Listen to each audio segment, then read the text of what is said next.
A brash young man stood before the royal guard, hurling insults and slurs, expecting to break his composure. But with one move, the guard left him speechless, and the entire crowd stunned.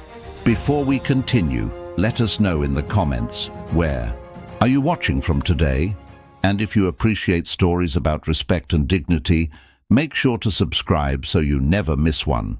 He arrived at the palace gates early in the afternoon, wearing clothes that were more expensive than practical, sporting a haircut that was clearly styled and paid for at a top-notch salon. People milled around the ornate entrance, some taking photos, some chatting animatedly. The broad walkway leading up to the palace was crowded. Eager tourists walked in groups, each with a guide or following a map, occasionally looking up at the majesty of the ancient stonework. Others lounged on benches, admiring the precision of the royal guard who stood watch. Their uniforms gleamed in the sun, each polished button reflecting the bright afternoon light. The architecture of the palace behind them told its own story, towering spires, centuries of history etched into the stones, legends of monarchy and tradition that lived on in every brick. The day was warm, the kind of lazy, pleasant warmth that made people sip ice-cold drinks and wander at leisure.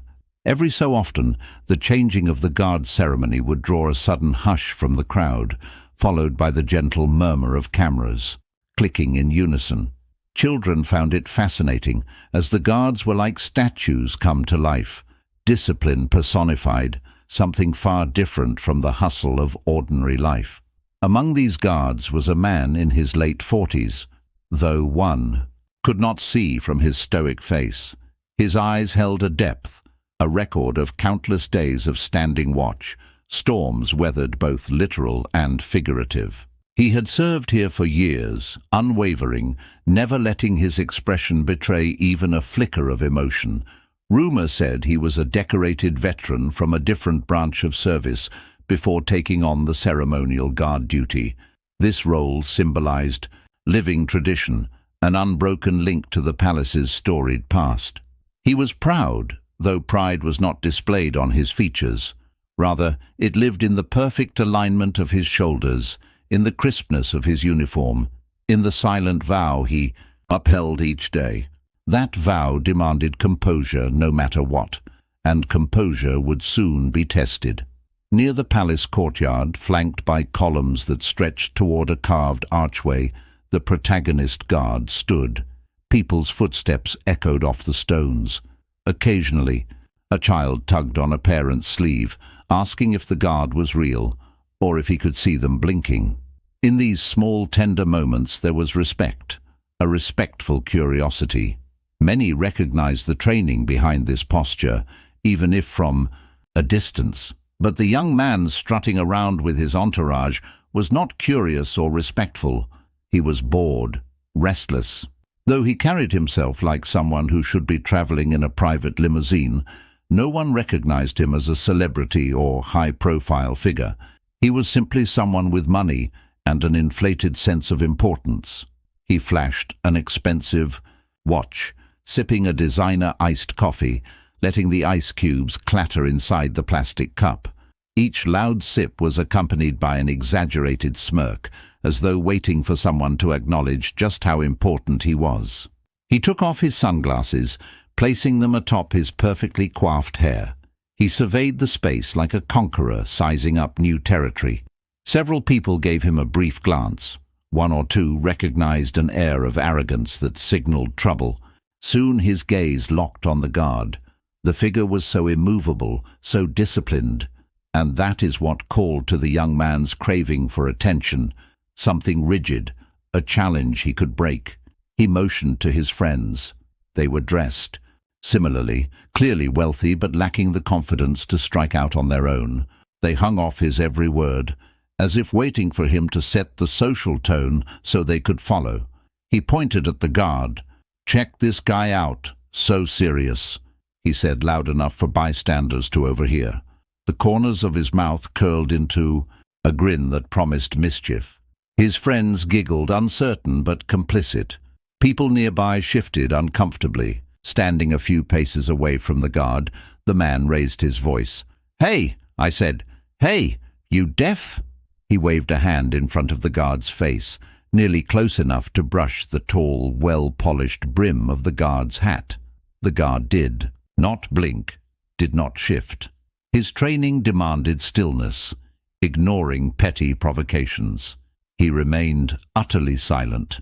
This silence, ironically, was fuel on the fire. The young man's grin widened in a predatory way. He loved a spectacle, loved an audience. "Come on, tough guy, you have to stand there all day like a mannequin, right?" He snickered.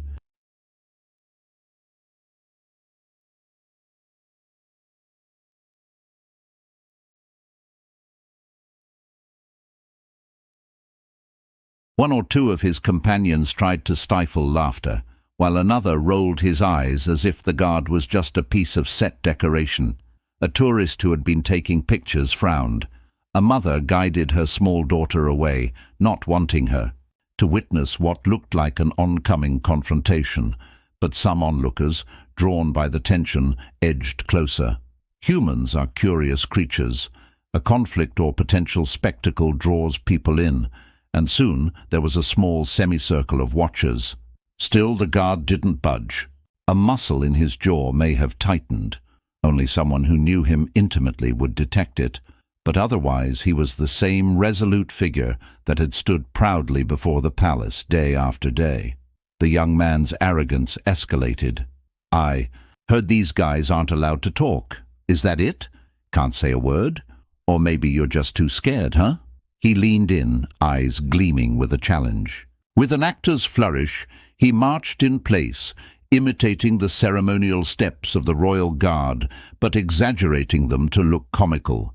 His friends snorted, half laughing, half horrified. He swiveled to the crowd, spreading his arms to encourage them to laugh along.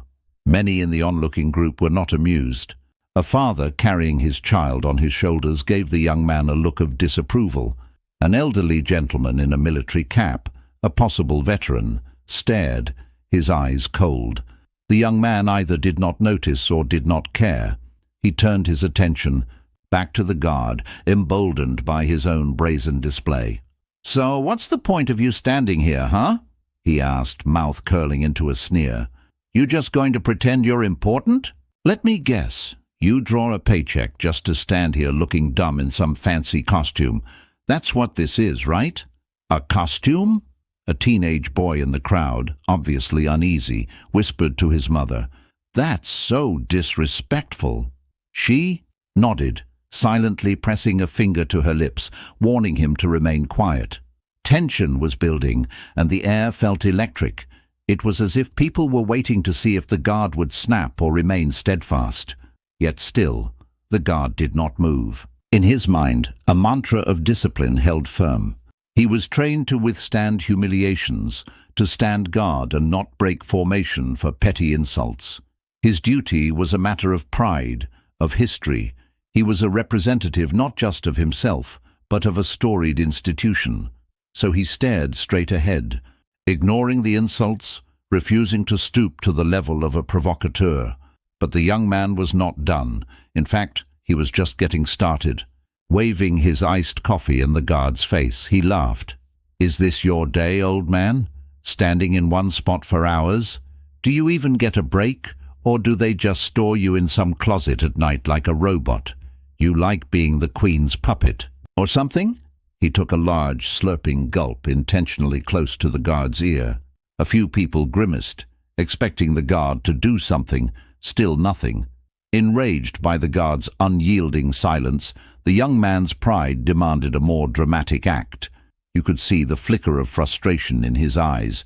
He wasn't getting the reaction he wanted, so he would have to push harder. Even his friends, previously entertained, were growing uncomfortable. One put a hand on his arm, murmuring that this might be going too far. The young man shrugged off the warning. He took a step forward, intruding on the guard's personal space. He practically spat his words. "You're worthless. You hear me? Worthless. No wonder you ended up in some toy soldier get-up. Bet you couldn't make it in the real military, so you just stand here in a costume for tourists. Pathetic." A quiet wave of disapproval washed through the onlookers. Some openly shook their heads. The father with the child turned away, not wanting his son to witness such bile. The older gentleman in the military cap clenched his jaw, a flood of indignation simmering under his stoic expression.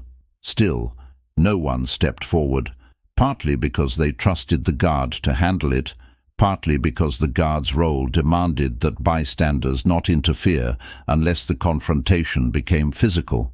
The young man was now fully aware that people were watching, and that was exactly what he craved. He thrived on spectacle and confrontation. He took a final slurp of his iced coffee and let the empty cup dangle from his fingers. "I wonder," he said, tilting his head to the side mockingly, "what it would take to get a rise out of you." Then came the crossing of the line. With a flick of his wrist, he tossed the dregs of his iced coffee at the guard's feet. The liquid splashed onto the immaculate stone and spattered across the guard's polished boots. A sudden gasp arose. It felt as though the entire courtyard, collectively, inhaled and forgot to exhale. For a moment, everything was still. Even the birds that had been chirping around the palace seemed to fall silent.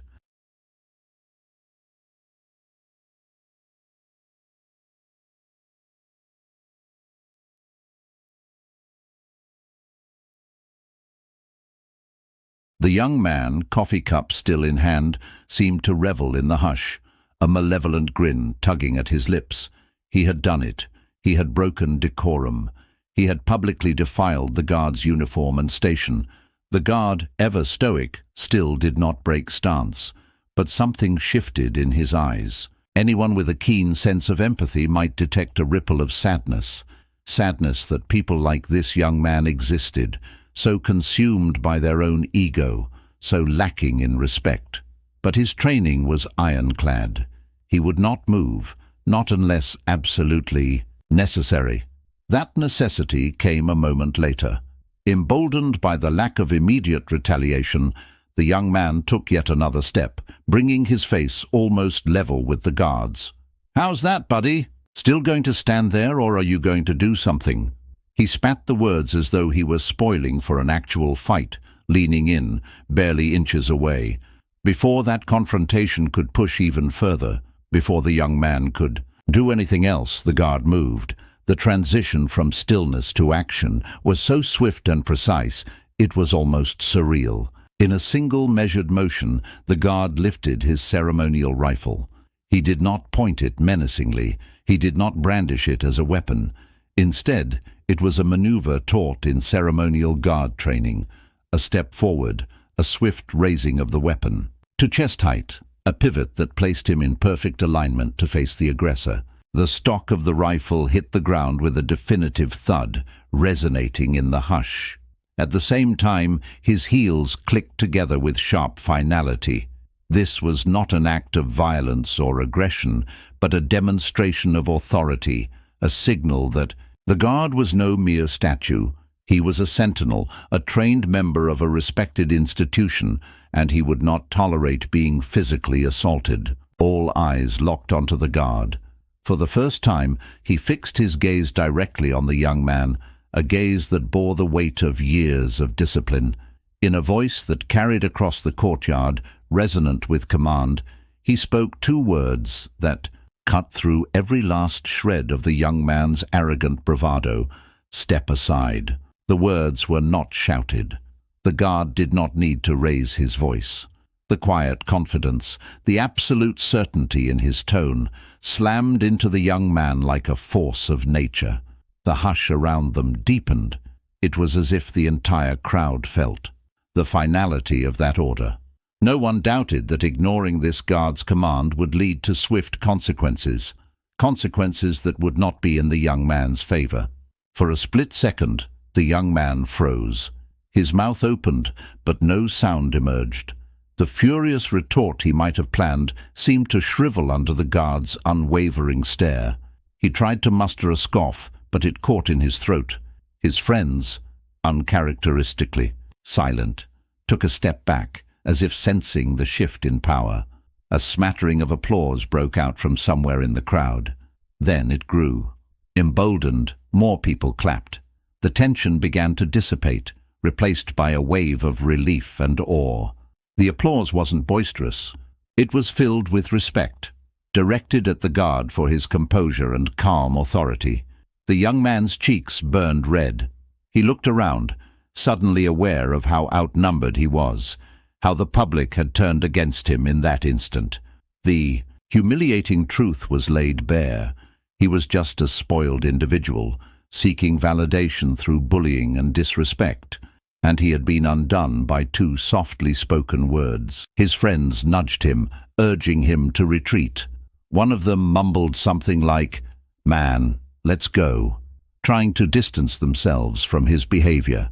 The young man, in a last futile attempt to save face, pointed at the guard as though he wanted to offer a rebuttal.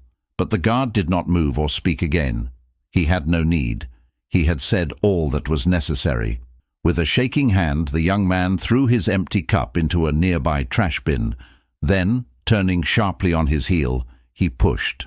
Through the crowd, his entourage trailing behind, their gazes firmly on the ground. As soon as the group cleared a path, the guard gracefully lowered his rifle back into ceremonial position. He turned forward again, face composed as though nothing had happened. A few moments of stunned silence followed. Then people resumed their scattered applause, and a sense of relief and admiration spread throughout the onlookers. In the aftermath, several bystanders approached the roped-off area, whispering words of thanks and respect to the guard, even though they knew he could not reply. One older woman placed a hand to her heart as she murmured, "Bless you for your service." The father who had guided his child away now knelt down to his son, using the situation as a teaching moment. That's why we always respect these men and women. They show us what it means to stand for something. The boy nodded, eyes wide with admiration.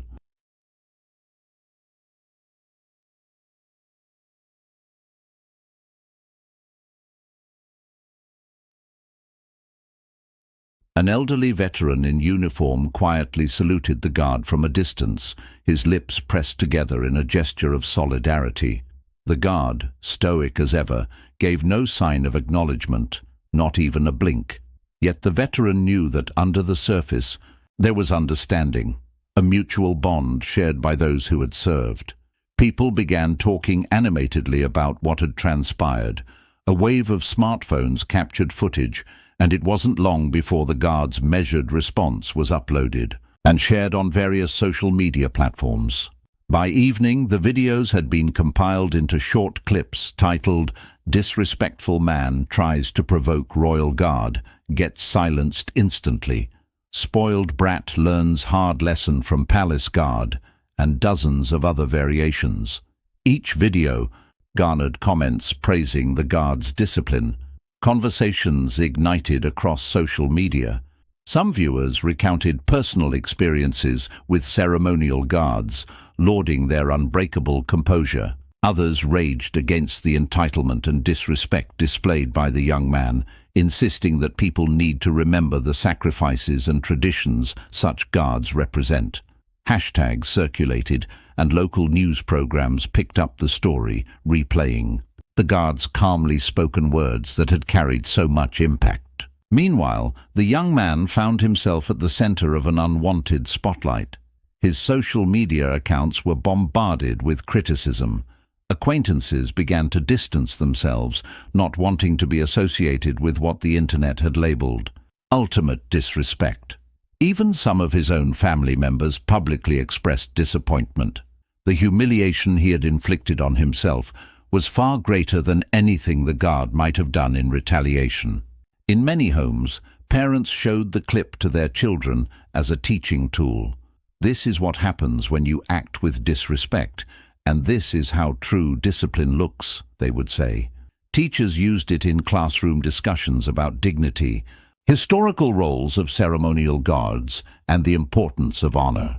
In a small cafe not far from the palace, the older veteran sipped tea while others gathered, chatting about the incident. "They're trained for that," he explained to a curious patron. "Their discipline is no joke. The guard could have forcibly moved him if needed, but the best show of strength is knowing exactly when to act and how much force to apply. Anything more or less would have betrayed his duty. That's what real soldiering is about. Control. Back at the palace the next day, the guard once again took his position. The sun rose, illuminating the regal splendor of the buildings, arches and turrets. Life continued. Tourists still thronged the gates. Children still gazed in awe. Cameras still clicked. The guard stood as he always had, gaze forward, shoulders squared, uniform neat and impeccable. If you looked closely, you might notice more nods of respect from passers-by than usual, perhaps more families approaching the roped boundary with a quiet sense of reverence. A few recognized him from the video, whispering among themselves, "That's the guard, the one who handled that awful man yesterday." Some tried to talk to him, to say things like, "Thank you," or "You did so well," but of course, he wouldn't break protocol. He continued his silent vigil, his presence a reminder that dignity and honor remain steadfast, even in the face of provocation. Far away, on social media comment threads, people discussed the significance of the event. Some argued it was a simple matter of comeuppance. Others spoke about deeper themes, the importance of tradition, the modern world's disregard for respect, the nature of authority and discipline. Some shared personal stories of times they encountered disrespect and how they handled it. The guard's measured response had become a catalyst for reflection. In local schools, younger children mentioned the incident on playgrounds. There, teachers used it as an example of moral education. How it is possible to stand up to bullying without resorting to violence. How composure can be mightier than anger. The message found fertile ground. In an age of quick reactions and social media blow-ups, the guard's calm was almost revolutionary. Of course, not everyone took a lesson from it. Some saw it as merely an entertaining viral video, something to watch and forget. But for those with an open mind, the guard's stoic discipline felt like a moral compass suddenly materializing in daily life. A reminder that sometimes the bravest thing a person can do is not give in to provocation. Days turned into weeks. The internet churned with its relentless cycle, and new stories emerged. But the video of the guard retained a certain timeless quality, occasionally resurfacing whenever discussions about respect, dignity, or ceremonial traditions came up. In corners of the online world or in small gatherings offline, the guard was held as an exemplar of quiet strength.